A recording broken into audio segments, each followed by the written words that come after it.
சோம்பேறி குடும்பம். ஊர்ல எல்லாருமே துணி புஜ்ஜியோட குடும்பத்தை சோம்பேறி குடும்பம்னு தான் கூப்பிட்டுக்கிட்டு இருந்தாங்க. ஏன் அப்படி கூப்பிடுறாங்கன்னா, ஒரு எறும்பு கடிச்சாலும் கூட அதை அடிக்கிறதுக்கு சோம்பேறித்தனம் பட்டுக்கிட்டு போனா போகுது அப்படின்னு விட்டுடுற ரகம் தான் அவங்க. இதுல எப்பவுமே ரொம்பவும் ஆக்டிவா இருக்கிற பன்னு கிளி இவங்க கூட சேர்ந்து எப்படி இவங்கள மாதிரி வீணா போனானோ, ஒரு நாள் ராத்திரி நேரம் குளிர்ல அம்மாவும் பொண்ணும் வெளியில படுத்து என்னெல்லாம் பாடுபட்டாங்களோ இதுதான் இந்த கதை. துணியோட வீட்டு வாசல்ல இருக்கிற ஒரு பெரிய வேப்ப மரத்துக்கு கீழே 3 கைத்து கட்டில் போட்டிருந்துச்சு. அங்க துணிக்குருவி, புஜ்ஜிக்குருவி, பன்னுக்கிளி உக்காந்துக்கிட்டு இருந்தாங்க. அவங்க முன்னாடி பெரிய பெரிய சாப்பாடு இலையும் இருந்துச்சு. அந்த இலையில மலை போல சாப்பாடு, ஒரு பக்கெட் நிறைய சாம்பார், 10 விதமான பொரியல் இருந்துச்சு. ஆனா அது தீந்து போச்சு. அதை சாப்பிட்டு பன்னுவோட வயிறு ஒரு பூசணிக்காய் மாதிரி வீங்கிடுச்சு. துணிக்குருவி வயிறு முழுக்க சாப்பிட்டு அந்த இலைய எடுக்க கூட ரொம்பவுமே சோம்பேறித்தனம் பட்டா. புஜ்ஜி, இன்னைக்கு சமையல் ரொம்ப நல்லா இருந்தது. இருந்தாலும் சாப்பிட்டதுக்கு அப்புறம் எந்திரிச்சு போய் கை கழுவணும் அப்படின்னா அது பெரிய டாஸ்க். யாராவது வந்து நம்ம கைய கழுவி விட்டு தொடச்சு விட்டா எவ்வளவு நல்லா இருக்கும். புஜ்ஜி உடனே பின்னாடி இருக்கிற கட்டில்ல சாஞ்சுக்கிட்டு, அம்மா உண்மைதாம்மா, சாப்பிட்டதுக்கு அப்புறம் எங்கேயுமே எந்திரிச்சு போக கூடாது, ஒரே இடத்துல உட்கார்ந்து இருக்கணும். அப்பதான் வயிற்றுக்குள்ள சாப்பாடு டிஸ்டர்பன்ஸ் ஆகாது. சாப்பிட்டதுக்கு அப்புறம் சயின்ஸ் பிரகாரம் அந்த பக்கம் இந்த பக்கம் எந்திரிச்சு போக கூடாதா? பன்னு கடைசியா அங்க வச்சிருந்த ஸ்வீட்டை வாயில போட்டுக்கிட்டு ரொம்பவும் சந்தோஷமா, துணி அம்மா, உங்க கையில ஏதோ ஒரு அற்புதம் இருக்கு. நீங்க சமைச்சா எவ்வளவு ருசியா இருக்கு. அந்த கத்திரிக்காய் பொரியல், சாம்பார், ஆஹா, அமிர்தம் சாப்பிடுற மாதிரி இருக்கு. என்னோட வயிறு சாப்பிட்டு டேங்க் மாதிரி நிறைஞ்சிருக்கு. அதாவது இப்ப என்ன எந்திரின்னு சொன்னா உங்க மேல கேஸ் போட்டுருவேன். ஏ பன்னு, நீ இன்னைக்கு எங்க வீட்டுக்கு வந்து ரொம்ப நல்ல வேலை செஞ்சிருக்க. எங்களுக்கு மட்டும் சமைக்கணும் அப்படின்னா ரொம்பவே சோம்பேறித்தனமா இருக்கும். இன்னைக்கு நீ வந்ததுனால நல்லா சமைச்சு நம்ம எல்லாம் நல்லா ருசியா சாப்பிட்டோம். இதுக்கு எல்லாத்துக்குமே உனக்கு தான் தேங்க்ஸ் சொல்லணும். இப்போ தூங்குறத விட்டா வேற வேலையே இல்ல. பூகம்பம் வந்தா கூட என்னால எந்திரிக்கவே முடியாது. ஏன்னா நான் வயிறு நிறைய நல்லா திருப்தியா சாப்பிட்டு நல்லா தூங்கணும். நம்ம சாப்பிட்ட இலைய யாருமா எடுக்கிறது? அது நம்ம எதுக்காக எடுக்கணும்? அந்த இயற்கையை இன்னைக்கு நம்மளுக்கு உதவி செய்யும். அடிக்கிற காத்துல நம்ம சாப்பிட்ட இலையெல்லாம் இங்க இருந்து பறந்து போயிடும். அப்படி 3 பேரும் நல்லா சாப்பிட்டு படுத்து தூங்குனாங்க. குர்ரு குர்ருன்னு கொரட்ட சத்தமும் கேட்டுக்கிட்டு இருந்துச்சு. அப்படியே சாயந்தர நேரமும் ஆச்சு. அப்பதான் டிசம்பர் மாசம் குளிர் அதோட தாக்கத்தை காட்ட ஆரம்பிச்சுது. சில்லுன்னு காத்து வீச ஆரம்பிச்சுது. ஆனா நம்ம சோம்பேறி பேட்ச அந்த காத்தாலே குளிராலையும் எதுவுமே செய்ய முடியல. அப்பதான் அந்த இடத்துக்கு லூசி புறாவும் குஹுவாத்தும் வந்தாங்க. அப்ப லூசி புறா அவங்கள பார்த்து, ஏ குஹு, இங்க பாத்தியா, பெரிய யுத்தம் பண்ணி செத்து போன மாதிரி தூங்குறாங்க. உண்மையிலேயே உங்களுக்கு உயிர் இருக்கா இல்லையா? உயிர் இருக்கு. அங்க பாத்தீங்களா, அந்த பன்னு சாப்பிட்டுட்டு வயிறு எப்படி மேல கீழேயுமா மூச்சு வாங்குதுன்னு. இவங்க எல்லாருமே வயிறு நிறைய சாப்பிட்டு இருக்காங்க. இந்த குளிர்ல எப்படி வெளியே படுத்திருக்காங்க? இருட்டாகுது, இவங்கள எழுப்பலாம். இல்லனா பனி கொட்டி கொட்டி அந்த பனிக்கு இவங்க ஐஸ் கல்லா மாறிடுவாங்க. என்னோட குரலோட மகிமையை இப்ப காட்டுற. நீங்க எல்லாரும் கட்டியா காதை மூடிக்குங்க. குஹு பன்னு பக்கத்துல போய் மைக்க பிடிச்சுக்கிட்டு பேசுற மாதிரி சத்தமா walk walk walk walk walk walk walk walk. அந்த சத்தத்தை கேட்டதும் பன்னுவுக்கு கொஞ்சம் டிஸ்டர்பன்ஸா இருந்துச்சு. ஆனா கண்ணை திறக்காம அவன் தூக்கத்திலேயே, வாக் வாக் இல்ல, ஜிலேபி ஜிலேபி கொண்டு வா. இந்த குவாலிட்டி நல்லாவே இல்ல, சாம்பார போடு. லூசி அதை பார்த்து ஆச்சரியமா, ஐயோ, சரியானவங்க இவங்க. இவங்களுக்கு எப்ப பார்த்தாலும் சாப்பிடுறதுதான் பைத்தியம். நம்ம குரலை கேட்டு ஜிலேபி பாக்கெட்னு நினைச்சிருக்காங்களா? இது ஜிலேபி பாக்கெட் இல்ல, இது சாயங்காலம். என்னோட குரலை அவமானப்படுத்துறீங்களா? இருங்க வந்து உங்க மூக்க கடிக்கிறேன். அந்த நேரத்துல புஜ்ஜி குருவி, எங்க தூக்கத்தை நீங்க டிஸ்டர்பன்ஸ் பண்றீங்களா? அம்மா, முதல்ல அந்த கதவை சாத்துங்கம்மா. என்னது, காத்தடிக்குதா? ஏய் புஜ்ஜி, நீங்க வெளியே படுத்து தூங்கிக்கிட்டு இருக்கீங்க, அதனாலதான் காத்தடிக்குது. எந்திரிச்சு உள்ள வாங்க. குஹு, லூசி, நீங்க முதல்ல இங்க இருந்து கிளம்புங்க. எங்களுக்கு எந்த பிரச்சனையும் இல்ல. நாங்க இயற்கையா ஒரு ட்ரைனிங் எடுத்துக்கிட்டு இருக்கோம். முதல்ல எங்களுக்கு டிஸ்டர்ப் பண்ணாம இங்க இருந்து கிளம்பி போங்க. ஐயோ கடவுளே, இவன் என்ன இப்படி பேசுறா? இவங்க இப்படி குளிர்ல படுத்திருந்தா நம்மளுக்கு என்ன பிரச்சனை? இவங்க கிட்ட நம்ம பேசினா ஒன்னும் சரியாகாது. நம்ம போய் மகியத்தைய கூப்பிடலாம். ஆமா, இவங்களை எழுப்புறது நம்மளால முடியாத வேலையை. கத்தி கத்தி நம்ம தொண்டை தண்ணி தான் வத்தி போகுது. வா, நம்ம இங்க இருந்து கிளம்பலாம். ராத்திரி நேரம் இன்னும் குளிர் அதிகமாயிக்கிட்டே இருந்துச்சு. சொல்லப்போனா பனியே பொழிய ஆரம்பிச்சுது. ஆனாலும் கூட இவங்க யாருமே எழுந்திருக்கவே இல்ல. சரியா அப்பதான் மகிக்கழுகு டீச்சரும் சிச்சு காக்காவும் குஹுலூசி வந்தாங்க. மேடம் வரீங்களா மேடம்? இவங்களை எழுப்புறதுக்கு எங்களால முடியல. குஹு எவ்வளவோ டான்ஸ் பண்ணா, நானும் நிறைய பாட்டு பாடுனேன். இருந்தாலும் இவங்களை எங்களால எழுப்ப முடியல. ஆமா மேடம், இவங்களை எழுப்புறது எங்களால முடியாத வேலை. இவங்களை எழுப்புறதுக்காக நான் போனா நடக்கிற சிக்கன் அப்படின்னு என்னைய சாப்பிட வராங்க. ஐயோ கடவுளே! ஐயோ அத்தை, பாத்தீங்களா இவங்க 3 பேரும் எப்படி படுத்து தூங்குறாங்கன்னு? என்னோட பியூட்டிய பத்தி கூட கவலைப்படாம இவ்வளவு குளிர்ல நான் வந்து இவங்களை எழுப்புனா இவங்க எந்திருக்க மாட்டேங்கிறாங்க. நீங்களே எழுப்புங்க. மகிக்கழுகு டீச்சர் ரொம்ப கோவமா, துணி, புஜ்ஜி, பன்னு 3 பேரும் எந்திருங்க. நீங்க 3 பேரும் வெளியே படுத்திருக்கீங்க. இது சாதாரணமான குளிர் இல்ல, இது பயங்கரமான குளிர். மகிக்கழுகு குரலை கேட்டு துணி கொஞ்சம் முடிச்சான். ஆனா கண்ணு மூடிக்கிட்டே, அட யார் அது? டீச்சரா? Madam good morning madam. இன்னைக்கு எங்களால ஹோம்ஒர்க் பண்ண முடியாது, நாளைக்கு ஹோம்ஒர்க் பண்ணி தரோம் மேடம். என்னது குட் மார்னிங்கா? இது குட் மார்னிங் இல்ல, குட் நைட். இல்ல இது பேட் நைட். இதே மாதிரி நீங்க குளிர்ல படுத்து தூங்குனா உங்களுக்கு நிமோனியா வரும் பாருங்க. புஜ்ஜி போர்வையில இருந்து கொஞ்சம் தலையை வெளியில காட்டி, மேடம் ப்ளீஸ் மேடம், நாங்க சயின்டிஃபிக்கா ஒரு சயின்ஸ் எக்ஸ்பெரிமெண்ட் பண்றோம், எங்களை டிஸ்டர்ப் பண்ணாதீங்க. நாங்க குளிரை எப்படி தாங்குறது அப்படிங்கற எக்ஸ்பெரிமெண்ட் பண்ணிட்டு இருக்கோம்.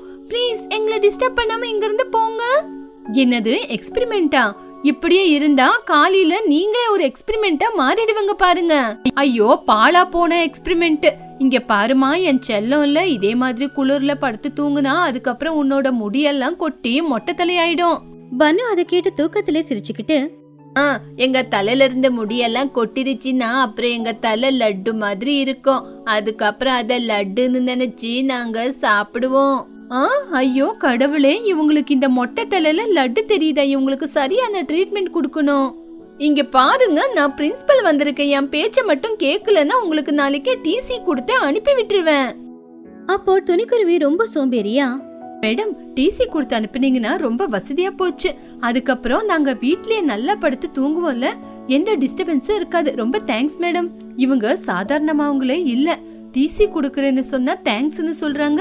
குஹு, இவங்களை எழுப்ப நம்மளால முடியாது. ஐயோ இவங்க சரியான சோம்பேறியா இருக்காங்க. ஐயோ கடவுளே, அதுக்குன்னு இவங்களை இப்படியே விட்டுட்டு போக முடியாது. விடியாங்கட்டி இவங்க ஐஸா மாறிடுவாங்க. இவங்களை எழுப்புறதுக்கு நம்மளால முடியாது. சோட்டுக்கு தான் அந்த டேலண்ட் இருக்கு. குளிர் அதிகமாயிக்கிட்டே தான் இருந்துச்சு. பனியும் அதிகமா பொழிய ஆரம்பிச்சுது. என்ன பண்றதுன்னு தெரியாம நின்னுக்கிட்டு இருக்கும்போது அப்பதான் யுத்தத்துக்கு கலந்துக்கிற மாதிரி சோட்டு அங்க வந்தா. சோட்டு பின்னாடி அவங்க 4 பேரும் நின்னுக்கிட்டாங்க. சோட்டு அக்கா, அவங்க பக்கத்துல நெருங்கும் போது பாத்து போங்க. ஏன்னா படுத்த இடத்துலயே சர்க்கஸ் ஆவறாங்க. அந்த பன்னு இருக்கானே, அவன் படுத்த இடத்துலயே சர்க்கஸ் ஆகி டிஷும் டிஷும்னு வேற பண்றான். சோட்டு வந்ததுமே சத்தமா கத்தி, டேய் பன்னு, எங்கடா இருக்க? படுத்த இடத்துலயே இந்த மாதிரி பொணமா படுத்து இருக்கியே, மத்தியானம் சாப்பிட்டது ஜீரணமாச்சா? சோட்டு கத்தின கத்துக்கு மரத்துல இருந்த இலை கீழே விழுந்தது. பன்னு அசைய கூட இல்ல. உடனே சோட்டு ரொம்ப கோவமா பன்னோட காதை பிடிச்சி திருகி விட்டு, இப்போ எந்திருக்க போறியா இல்ல இங்கே உன்ன குழி தோண்டி புதைக்கிட்டுமா? இத்தனை பேர் வந்து எழுப்பினாலும் நீ எந்திருக்க மாட்டேங்கிற. பன்னு வலி தாங்க முடியாம அம்மா அப்படின்னு கத்தாம தூக்கத்திலேயே இப்படி சொன்னா.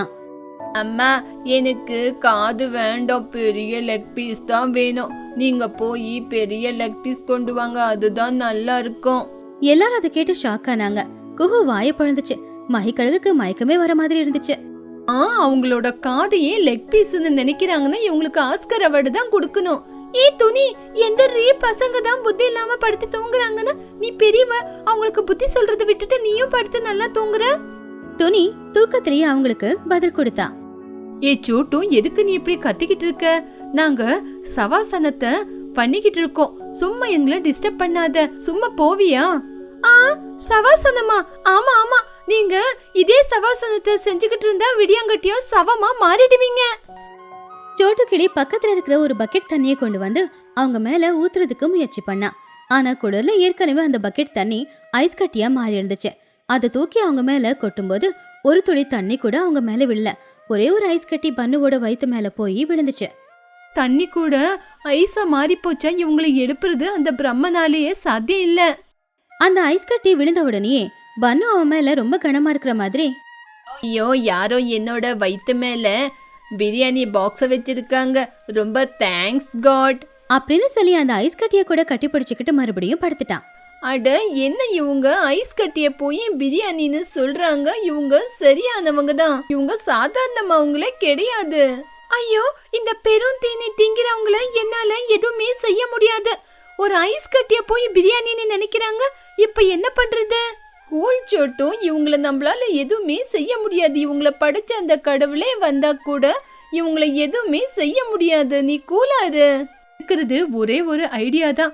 இவங்க மேல 4 நாள் பெட்ஷீட் எடுத்து போத்தி போலாம். நல்லா படுத்து தூங்கி விடியாங்கட்டியும் எந்திரிச்சிருவாங்கல்ல. அடுத்த நாள் காலையில 10 மணி இருக்கும். இன்னும் நம்ம சோம்பேறி பேட்ச் நல்லா தான் படுத்து தூங்கிக்கிட்டு இருந்தாங்க. குளிர் கம்மியா வேற இருந்துச்சு. அப்பதான் அந்த ஊர்ல இருக்கிற எல்லாருமே அவங்க பக்கத்துல வந்தாங்க. அவங்க ஏதோ ஒரு துணி உருண்ட மாதிரி தான் கண்ணுக்கு தெரிஞ்சாங்க.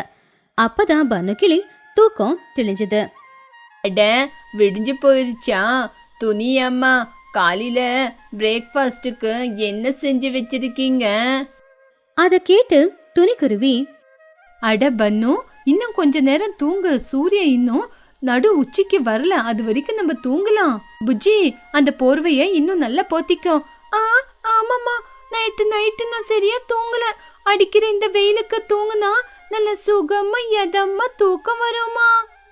அங்க நின்னுக்கிட்டு இருந்த எல்லாருமே இவங்க பேசினதை கேட்டு தலையில கை வச்சாங்க. ஐயோ, இவங்க இன்னும் எந்திருக்கலையா? இவங்கள தூக்கிட்டு போய் எங்கேயாவது போடணும்.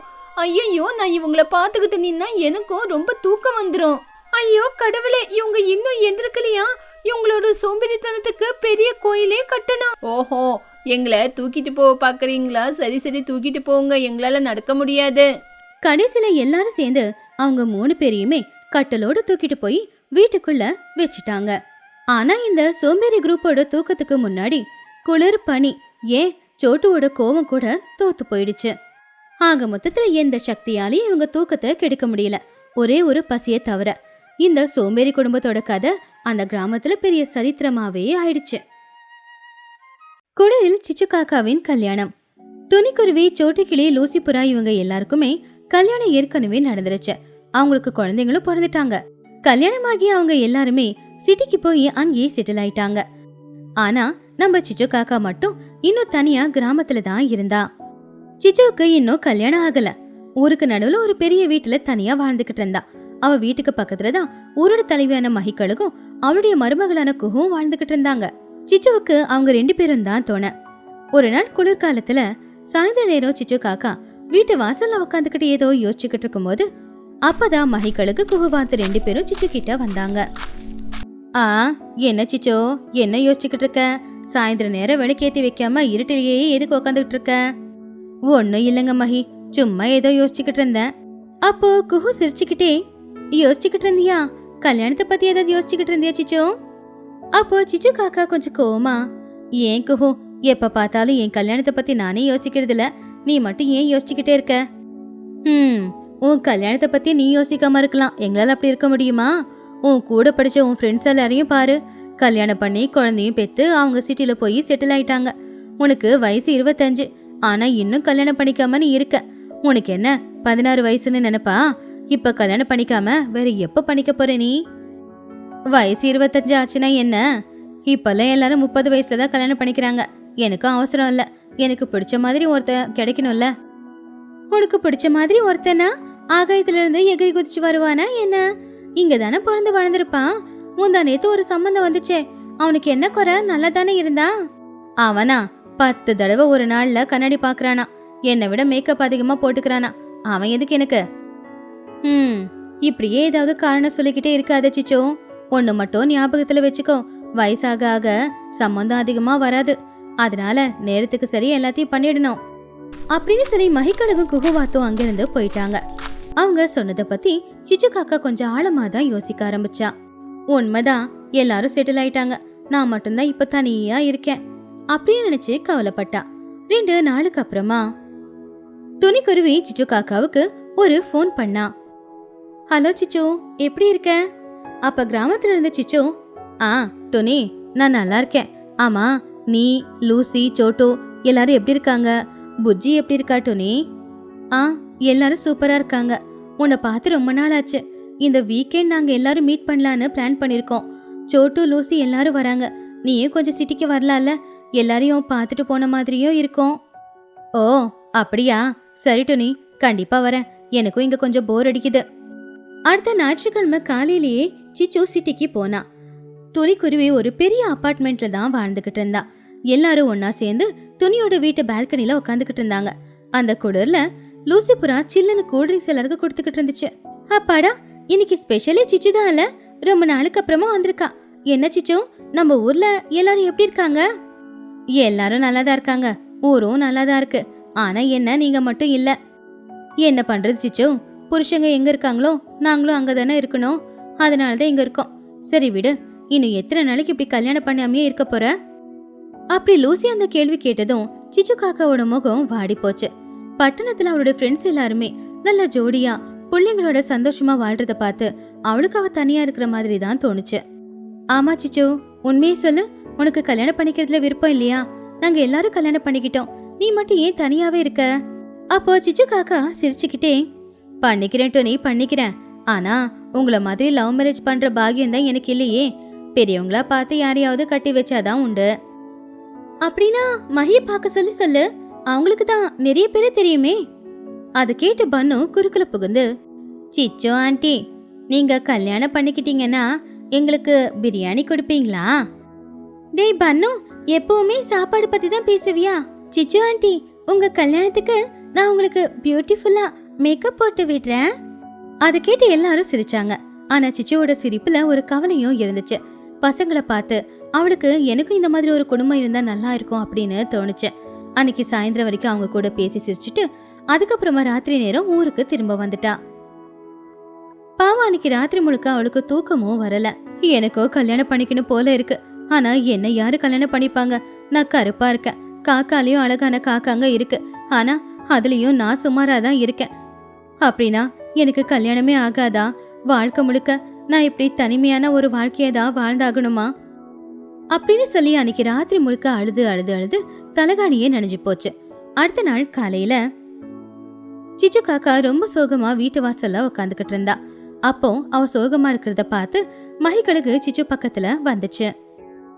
சிச்சோ சிச்சோ, நல்ல செய்தி, உன் வாழ்க்கையில பூ பூக்க போகுது.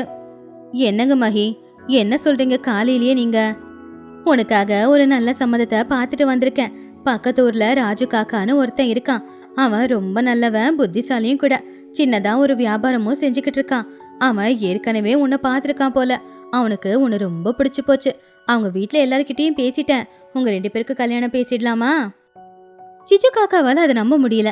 என்னது, என்ன பார்த்துருக்காங்களா? என்ன பிடிச்சிருக்கா? என்ன கட்டிக்கிறேன்னு சொன்னாங்களா?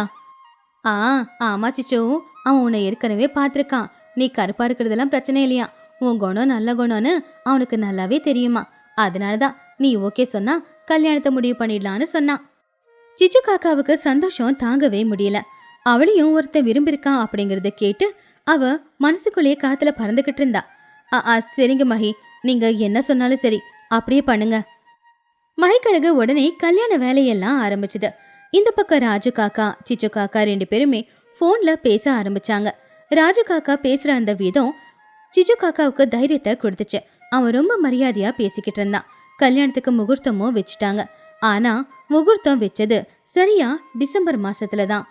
பொதுவா பறவைங்களோட கிராமத்துல டிசம்பர் மாசம் குளிர் ரொம்பவே அதிகமா இருக்கும். இப்படி இருக்கும்போது சிச்சு காக்கா சிட்டில இருக்கிற அவருடைய ஃப்ரெண்ட்ஸ் எல்லாருக்குமே கால் பண்ணா. டோனி, லூசி, சோட்டோ, எனக்கு கல்யாணம் நிச்சயமாயிருக்கு. அடுத்த வாரம் தான் கல்யாணம். நீங்க எல்லாரும் சீக்கிரமா வந்துருங்க. முன்னாடியே வந்தீங்கன்னா எனக்கு கொஞ்சம் துணையா இருக்கும். அதை கேட்டு டோனி ரொம்ப சந்தோஷமா, வாவ், கங்க்ராச்சுலேஷன் சிச்சு, நாங்க கண்டிப்பா வரோம். ஒரு வாரத்துக்கு முன்னாடியே வந்துடுறோம். அப்படி எல்லாரும் சந்தோஷமா ஒத்துக்கிட்டாங்க. ஆனா அவங்க மறந்து போன ஒரு விஷயம் என்னன்னா, சிட்டி குளிரை விட கிராமத்து குளிர் அதிகங்கிறது. கல்யாணத்துக்கு 2 நாள் முன்னாடி துணிக்குருவி, சோட்டுக்கிளி, லூசிபுரா அப்புறம் அவங்க குழந்தைங்களான பன்னு, புஜ்ஜி எல்லாரும் சேர்ந்து சிச்சு காக்காவோட கல்யாணத்துக்காக கிராமத்துக்கு கிளம்புனாங்க. சிட்டியில இத்தனை நாளா ஹீட்டர், ஏசிக்கு நடுவுல வாழ்ந்துகிட்டு இருந்தவங்க இன்னைக்கு காரில் சிச்சு காக்காவோட ஊருக்கு வந்தாங்க. ஊருக்கு வரும்போது சாயந்தரம் 5 மணி தான் இருந்துச்சு. ஆனா ராத்திரி 8 மணி மாதிரி இருட்டா இருந்துச்சு. அந்த கார் சிச்சுவோட வீட்டு வாசல்ல வந்து நின்னுச்சு. சிச்சு காக்கா, குஹுவாத்து, மஹிகளுக்கு எல்லாரும் வெளியில வந்து அவங்க 3 பேரையும் வரவேற்றாங்க. வாங்க வாங்க, என் கல்யாணத்துக்கு வந்ததுக்கு ரொம்ப நன்றி. பன்னு காரை விட்டு இறங்கி குளிர நடுங்கிக்கிட்டே, சிச்சு ஆண்டி, உங்க ஊர்ல ஏசி ஆன் பண்ணிட்டு ஆஃப் பண்ண மறந்துட்டீங்களா? ஏன் இப்படி குளிருது? ஐயோ, என் மூக்கு பாருங்க எப்படி செவந்து போச்சுன்னு. ஆமா சிச்சு, எங்களுக்கும் ரொம்ப குளிருது, வா உள்ள போலாம். அப்படி எல்லாரும் உள்ள போனாங்க. சிச்சு காக்கா அவங்களுக்கு சுட சுட டீயும் சுட சுட பஜ்ஜியும் போட்டு கொடுத்தா. அதை சாப்பிட்டதுக்கு அப்புறம் தான் அவங்களுக்கு எல்லாருக்குமே உயிரே வந்த மாதிரி இருந்துச்சு. ஆனா ராத்திரியில தான் அவங்க பாவம் ரொம்ப கஷ்டப்பட்டாங்க. துணி லூசி படுத்திருந்த அறையில எவ்வளவு போர்வையை போத்திக்கிட்டாலும் குளிர் மட்டும் குறையவே இல்ல. டோனி, இந்த குளிருக்கு நாளைக்கு காலையில நான் எழுந்திருப்பேனான்னு தெரியல, இறக்கையே அசைக்க முடியல. என்ன பண்றது லூசி, சிச்சுவோட கல்யாணம் இல்ல, நம்ம அட்ஜஸ்ட் பண்ணிக்கலாம். பாவம், இதெல்லாம் அவ தானே நமக்காக பண்ணிருக்கா. அடுத்த நாள் காலையில கல்யாணம். விடிய காலையில 5 மணிக்கு வெளியில இன்னும் இருட்டாதான் இருந்துச்சு. பனிமழை வேற அதிகமா பொழிஞ்சுக்கிட்டு இருந்துச்சு. அப்போ உள்ள வந்த மகிக்கழுகு சத்தமா கத்தி எல்லாரையும் எழுப்புச்சு. எழுந்திரிங்க எழுந்திரிங்க, மாப்பிள்ளை வீட்டுக்காரங்க வந்துட்டாங்க. முகூர்த்தம் 11 மணி இல்ல, எல்லாரும் சீக்கிரமா எழுந்திரிச்சு குளிச்சு தயாராகுங்க. அப்ப லூசிபுரா போர்வையே விலக்கி, மகி 5 மணிக்கே குளிக்கணுமா? கொஞ்சம் சூரியன் வந்துடட்டுமே, அதுக்கப்புறமா நான் எழுந்திரிச்சு குளிக்கிறேன். அட என்ன லூசி, கிராமத்து வழக்கம்லாம் உனக்கு தெரியாதா? வீட்டுக்கு பின்னாடி தண்ணி காஞ்சிக்கிட்டு இருக்கு, சீக்கிரமா போய் எல்லாரும் சுட சுட தண்ணியில குளிங்க. எல்லாரும் விருப்பமே இல்லாம தான் எழுந்திரிச்சு வந்தாங்க. அப்பாடா, சுடுதண்ணியாவது இருக்கு, சுடுதண்ணியில குளிக்கலாம். அப்படி எல்லாரும் அந்த குளிர்ல குளிச்சு முடிச்சாங்க. மதியம் 11 மணிக்கு கல்யாண மண்டபம் அலங்காரம் செஞ்சிருந்துச்சு. சிச்சு காக்கா பட்டு புடவை நகையெல்லாம் போட்டுக்கிட்டு மண்டபத்துக்கு வந்தா. கருப்பா இருக்க சிச்சு காக்கா ரொம்ப அழகான பட்டு புடவை நகையெல்லாம் போட்டது ரொம்ப அழகா இருந்துச்சு. ஆனா வானிலை மட்டும் சிச்சுவோட கல்யாணத்துக்கு சப்போர்ட் பண்ணவே இல்ல. மதிய நேரம் ஆனாலும் கூட இன்னும் பனி அதிகமா தான் பொழிஞ்சுக்கிட்டு இருந்துச்சு. வந்தவங்க எல்லாருமே அந்த பனியில நடுங்கிக்கிட்டே தான் மண்டபத்துல உட்காந்துக்கிட்டு இருந்தாங்க. லூசிபுரா, சோட்டுக்கிளி, துணிக்குருவி பட்டுப்புடவையே கட்டியிருந்தாலும் கூட மேல ஸ்வெட்டர் போட்டு ஸ்கார்ஃப் எல்லாம் போட்டுக்கிட்டு இருந்தாங்க. அப்போ மகிக்கழகு சத்தமா, எல்லாரும் சத்தமா கை தட்டுங்க, அந்த சத்தத்துக்கு குளிர் ஓடி போயிடும். மகிக்கழகு அப்படி சொன்னது கேட்டு எல்லாருமே சிரிச்சாங்க. தாலி கட்ட வேண்டிய நேரமும் வந்துச்சு. எல்லாரும் கையில அச்சதை எடுத்துக்கிட்டாங்க. ராஜா சிச்சுவோட கழுத்துல தாலி கட்டினா. அத பார்த்து எல்லாருடைய கண்ணுல இருந்தும் கண்ணீரும் வந்துச்சு. ஜோடி பொறுத்த ரொம்ப நல்லா இருக்குல்ல. கடைசியில சிச்சுவுக்கு கல்யாணம் ஆயிடுச்சு. ஆமா, அந்த பையனும் பார்த்தா நல்ல மாதிரி தான் இருக்கான். அப்படி கல்யாணம் நல்லபடியா முடிஞ்சது.